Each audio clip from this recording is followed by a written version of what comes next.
I'm on a journey to find all creatures you can find on the lakes and waterways of the Netherlands.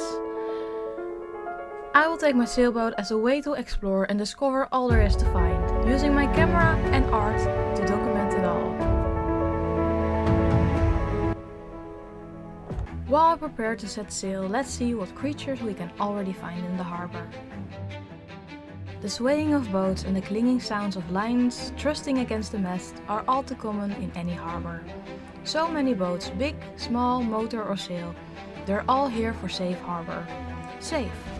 But boats aren't the only ones that take to the harbour for calmer and safer water. Ducks are as well. There are so many ducks to spot. From the crabbe, mallard to the coot, they're all here. They feed, nest on boats and ropes, dry on jetties and make their home along the rocky shore, coming in big flocks or in pairs. Right now I have my eye set on a pair of crabes. In March, if you're lucky, you can spot them doing their mesmerizing mating dance. I have seen them do it a few times, and now they're starting to gather weeds and plants to make their nest. These ducks will sit on their eggs for 25 days. After that, the ducklings are rather quick to leave the nest. One of the sweetest sights is seeing a crabbe mother carry her ducklings on her back. Crabes and coot both dive for their food. Crabes eat anything from roach, bleak, dace, gudgeon, rudd, beam and stickleback. While coots eat mostly water plants and some snails, small fish and water dites. Mallards can only dabble and eat snails, dragonflies, beetles and crabs. This duck is also a bit heavier than most ducks and likes to sit on the jetty. But ducks aren't the only birds that figured out that the harbour is a nice place. Cormorants take their visit once in a while and will spread their wings to dry on the jetty. Herons also don't shy away. In the bushes and trees, blue tits, magpies, pigeons and western jackdaws hop from branch to branch. Their whistling definitely gives life to the harbour. One little bird can be seen hopping from boat to boat.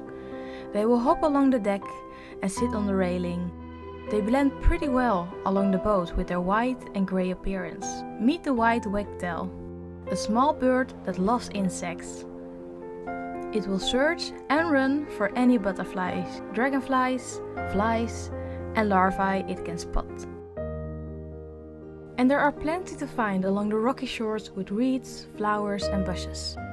These shores also provide home to crustaceans, like the Chinese mitten crab, which crawls along the bottom and hides between the vegetation and under stones.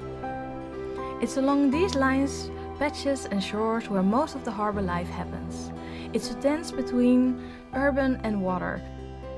Moving beyond that line, into the water, below the swimming ducks, we find another world. The world of fish. In winter, fish like to school together at the bottom, in the harbour, where it's a bit more warmer and less rough. Bream, roach, rudd and dace are all common along these waters. They feed on anything from insects, larvae, small crustaceans, worms and plankton.